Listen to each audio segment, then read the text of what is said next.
I'm Ann Butler, and I'm here at the Clearsnap booth, number 822 at the CHA Craft and Hobby Mega Show. And we are teaching the faux quilting message board. So if you have time, come by and see us. Hi. Welcome, everybody. So what we're going to do today is a faux quilted memo board. And these are done with the new Background Basic stamps. So they're 3-inch squares and triangles. And then we're using the Crafters ink. We have 6 new colors, so we're going to use all 12 of my color palette, I guess. It's so hard for me to say that, I'm sorry. So all 12 of my color palette. So how you're going to start is everybody should have, I'm looking, everybody has trim in front of them. I want you to cut 2 pieces of trim so you can make an X on your board to find the center. Just to find the center. It's just gonna help you find the center.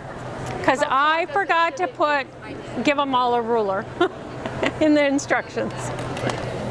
And you're just gonna make an X, and that's gonna give you the center here so that we can start stamping. Do we have something to mark the center with? You won't need it, I'll show you how. I'll borrow 2 of your stamps. I'll show you guys first.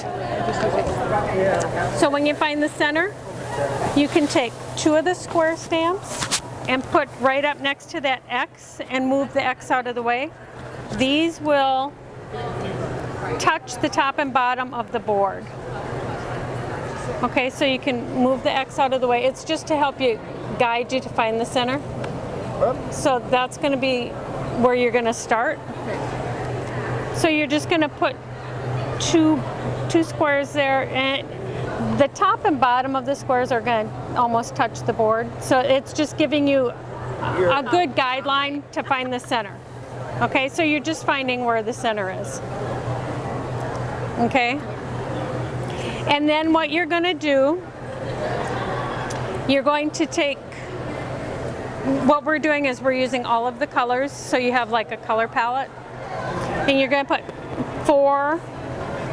all 4 squares in the center. So you're going to make a square with... So go ahead and ink them up. Ink them up. How many of you have used the Crafters ink before? So you know it's really juicy, and it is a pigment ink, so it has a long open time.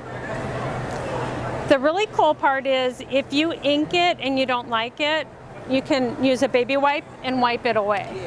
Really? Yeah, it's really cool. So I mean, if You're like, How did I not know that? yeah, if you make a mistake, you can. I mean, if you're doing it on fabric, you can take and use a washcloth and a little soap, and you can wash it out as long as you haven't heat set it.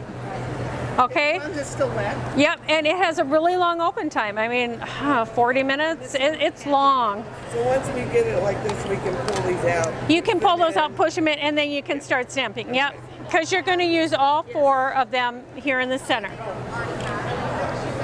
And what you want to do is ink your stamp up really good, and when you're making your impression, you're going to want to move your fingers around. It's a really big stamp, so you're going to want to make sure you get good coverage.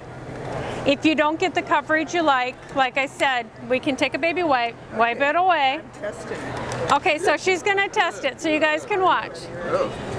And you're going to think, oh my gosh, I'm ruining my canvas because it makes a mess. But then you take another baby wipe and wipe it away, and it'll be all nice and clean.